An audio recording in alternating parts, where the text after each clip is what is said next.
Hi friends, જય શ્રી કૃષ્ણ. હું છું સરોજ અને તમારું સ્વાગત છે મારી યુટ્યુબ ચેનલમાં. તો આજે આપણે બનાવીશું નૂડલ્સ. નૂડલ્સ બનાવવા માટે મેં એક વાસણમાં 2 થી 3 ગ્લાસ પાણી લીધું છે. તેને થોડું ગરમ કરી તેમાં થોડું મીઠું અને તેલ એડ કર્યું છે. પાણી બરાબર ગરમ થઈ જાય પછી તેમાં મેં નૂડલ્સ ઉમેર્યું છે અને નૂડલ્સને આપણે હવે બરાબર સ્ટીમ કરી લઈશું.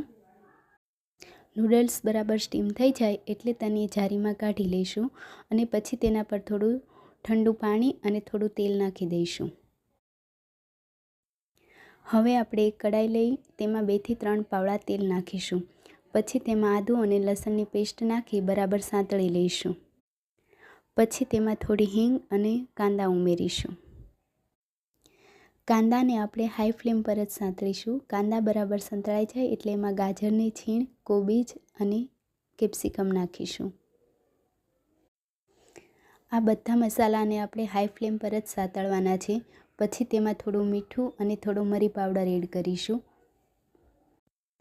આ બધા મસાલાને આપણે હાઈ ફ્લેમ પર જ રાખીશું અને બધા મસાલા સરસ રીતે સતળાઈ જાય એટલે આપણે એમાં થોડો ગરમ મસાલો અને આજીનો નાખીશું. હવે આપણે તેમાં ગ્રીન ચીલી સોસ અને રેડ ચીલી સોસ અને થોડો ટમેટો કેચઅપ અને થોડો ડાર્ક સોયા સોસ એડ કરીશું. થોડું લીલું લસણ નાખીશું અને પછી બધા મસાલાને સરસ રીતે મિક્સ કરી લઈશું. બધો મસાલો મિક્સ થઈ જાય પછી આપણે તેમાં સ્ટીમ કરેલી નૂડલ્સની સેવ એડ કરીશું.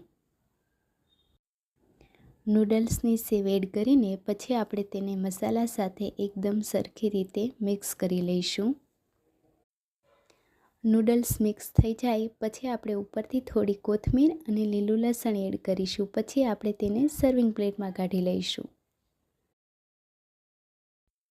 મારી આ વાનગી ગમી હોય તો તેને લાઈક અને ચેનલને સબસ્ક્રાઈબ કરવાનું ભૂલતા નહીં. ફરી મળીશું નવી વાનગી સાથે. જય શ્રી કૃષ્ણ.